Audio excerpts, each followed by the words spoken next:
All right, folks.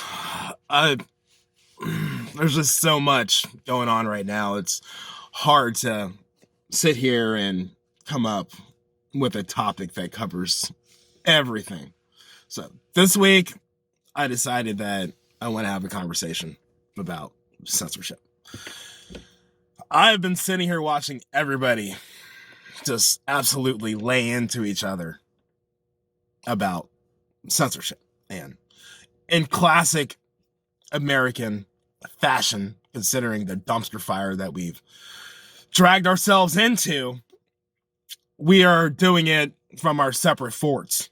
And we're not coming to the middle to have a conversation about what's really going on with censorship. I'll go ahead and start with the fort on the right. They don't feel like they're getting a fair shake in society, which to me sounds familiar. But here's the thing. Nothing can ever be 100% fair. Let me repeat that again. Nothing can be 100% fair. Now, I know when you live in your echo chamber and you're just listening to all your nonsense about the way the world works and you're not hearing other voices, it creates a mindset that no matter what anybody tells you, and it's not something you specifically want to hear, you're not going to listen to it.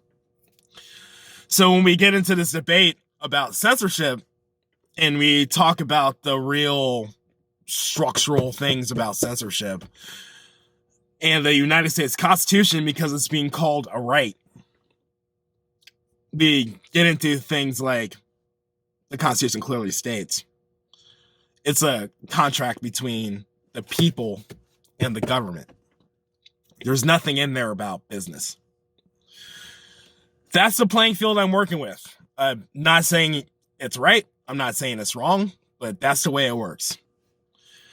Now, we have diverted from this a little bit with the civil rights movement and now the rights for the LGBTQ community.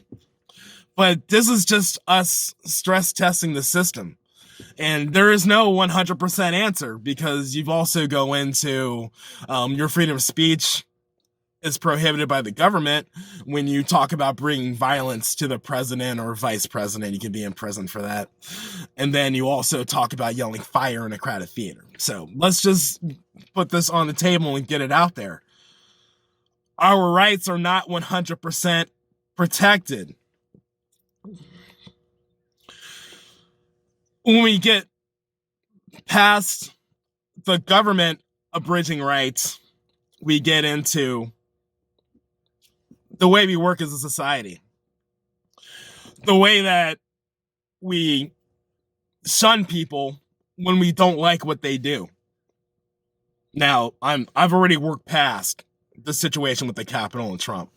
Now I'm talking about the bare bones things like pedophiles, Charles Manson, who never killed anyone, but who ended up spending the rest of his life in prison. O.J. Simpson, who lost all his contracts and all his money when he was found not guilty. Now, I'm not saying it's wrong to shun these things, but I'm adding to the conversation that if you agree with how these folks were treated, you admit that there is not 100% free speech. And we can even go into the government abridging these folks' speech, with pedophiles being restricted to use the internet and to interact in certain portions of society. That's not 100% free speech. I'm not saying I disagree with it, but that's not 100% free speech. So when we go to the next level and we talk about what's happening now with businesses taking the reins and shutting down people who incite violence, who are in line with creating events that cause violence, hate groups. On paper, without a political party, I guarantee you 99% of people would be for that. But when you skew it so that a political party is attached to it or a movement, that's where there's a problem, because people feel like their political party is being slighted or held back. Now, personally, I have dealt with censorship. When I first started blogging on YouTube,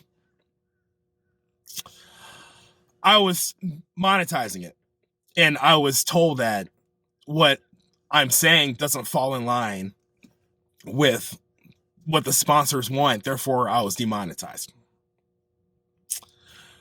At first, it agitated me.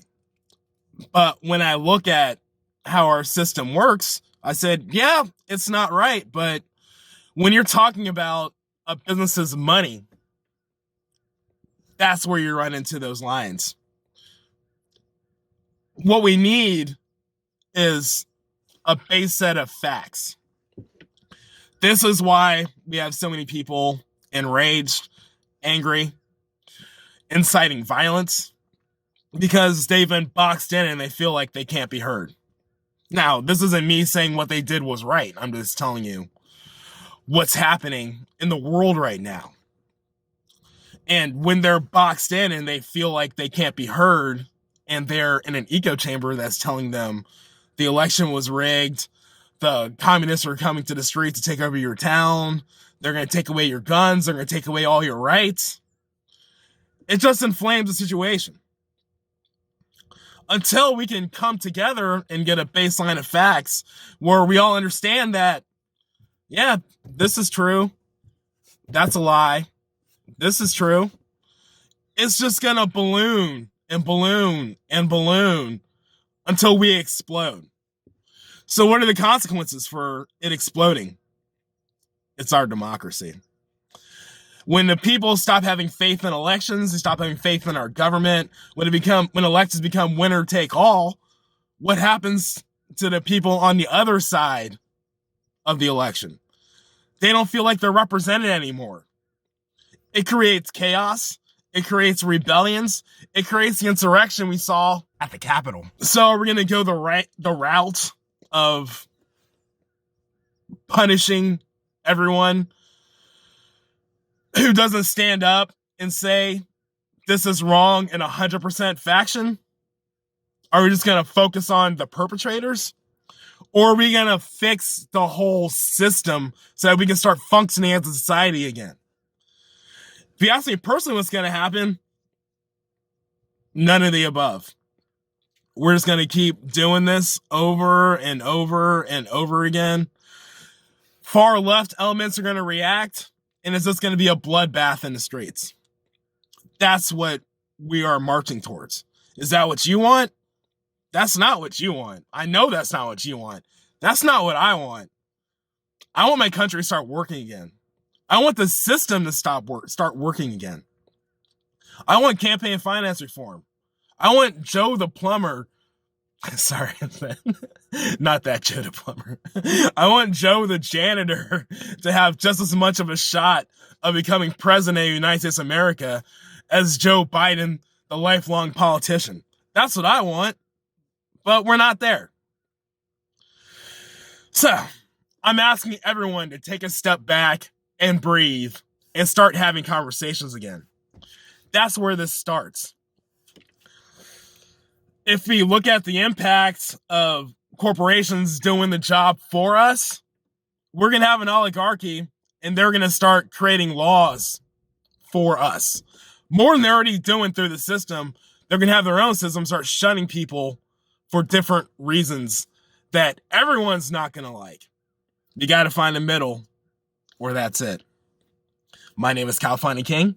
Thank you for attending my Jeep Chat.